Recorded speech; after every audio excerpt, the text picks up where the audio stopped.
Assalamualaikum dan selamat sejahtera semua. Cikgu harap semua berada dalam keadaan sihat dan sentiasa berada di rumah serta mengekalkan kebersihan ketika berada di rumah. Okey?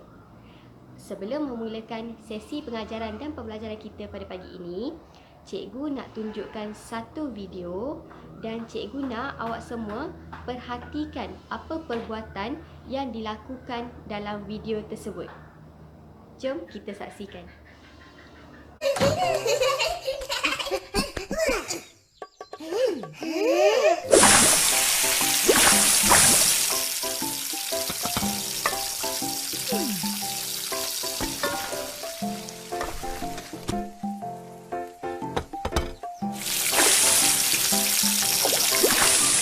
Ros, Opah nak pergi pekan. Mungkin lambat balik. Kau makan dengan adik-adik kau ya? Ya, Opah.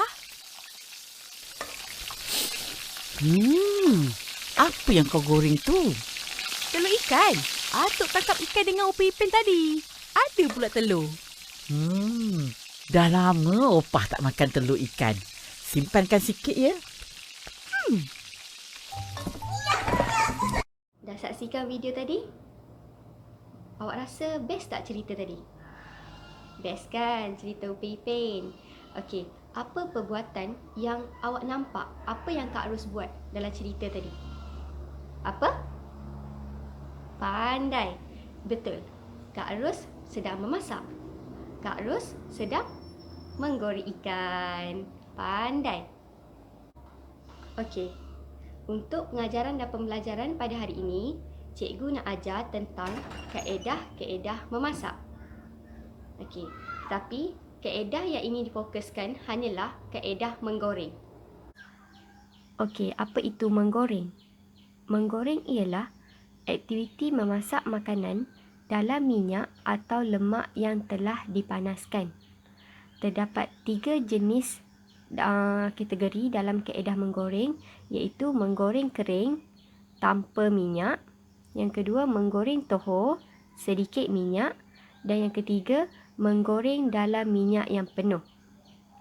Okey, kita pergi satu persatu. Menggoreng kering tanpa minyak. Apa kelebihan menggoreng kering tanpa minyak? Kelebihannya, tekstur akan menjadi garing, berbau wangi dan kurang lemak dalam diet pemakanan kita. Namun, kelemahannya pula adalah mudah hangus dan perlu sentiasa dikacau. Kemudian, sesuai untuk makanan yang berlemak. Contoh makanan ataupun contoh masakan yang sering menggunakan jenis kaedah menggoreng tanpa minyak adalah kita menggoreng kelapa parut, kita menggoreng kacang tanah dan kita menggoreng sausage. Cikgu nak awak saksikan video ini untuk kaedah menggoreng tanpa minyak.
Okey, kaedah menggoreng yang kedua adalah menggoreng tohor ataupun menggoreng menggunakan sedikit minyak.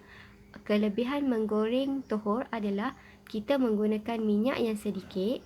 Yang kedua, suhu yang digunakan adalah sederhana, iaitu antara 180 hingga 185 darjah Celsius. Okey, kelemahannya pula adalah makanan perlu sentiasa dibalik-balikkan dan makanan cepat hangus. Contoh masakan yang menggunakan kaedah ini adalah kita menggoreng telur, menggoreng daging, menggoreng sayur dan membuat lempeng. Saksikan video kaedah menggoreng tohor yang disediakan oleh cikgu.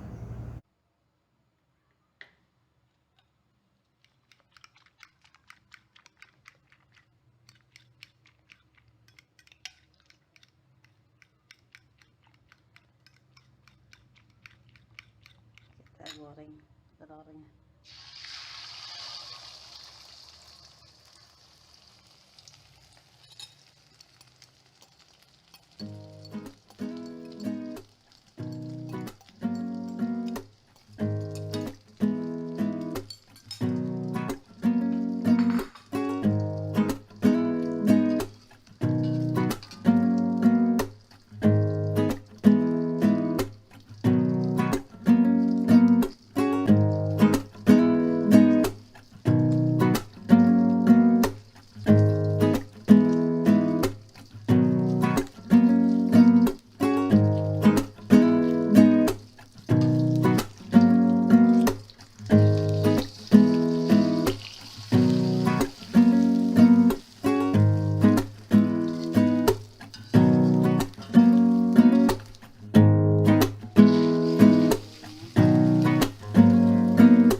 Jenis kaedah menggoreng yang ketiga adalah menggoreng dalam minyak yang penuh.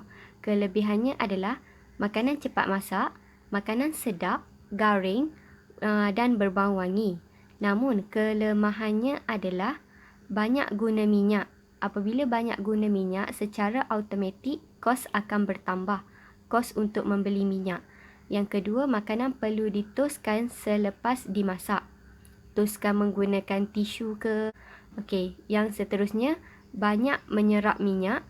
Yang seterusnya perlu menggunakan suhu yang tinggi untuk memasak.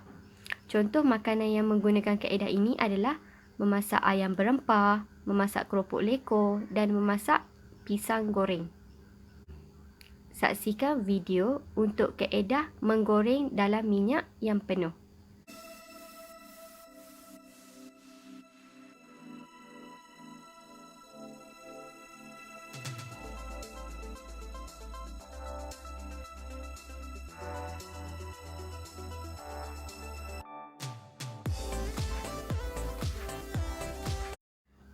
Murid-murid perlu membuat latihan. Okey, latihan ini murid-murid perlu menyalin dalam buku tulis, kemudian nyatakan 3 jenis kaedah menggoreng yang cikgu terangkan sebentar tadi. Kemudian perlu memberi contoh bagi setiap kaedah menggoreng ini. Contohnya menggoreng tanpa minyak. Contohnya apa? Menggoreng tohor. Contohnya apa? Menggoreng menggunakan minyak yang penuh. Contohnya apa? Okey, yang ini murid perlu sesuaikan kelemahan dengan kaedah. Perlu juga tulis dalam buku tulis, kemudian sesuaikan. Menggoreng kering tanpa minyak, apa kelemahannya? Cari kelemahannya dan sesuaikan.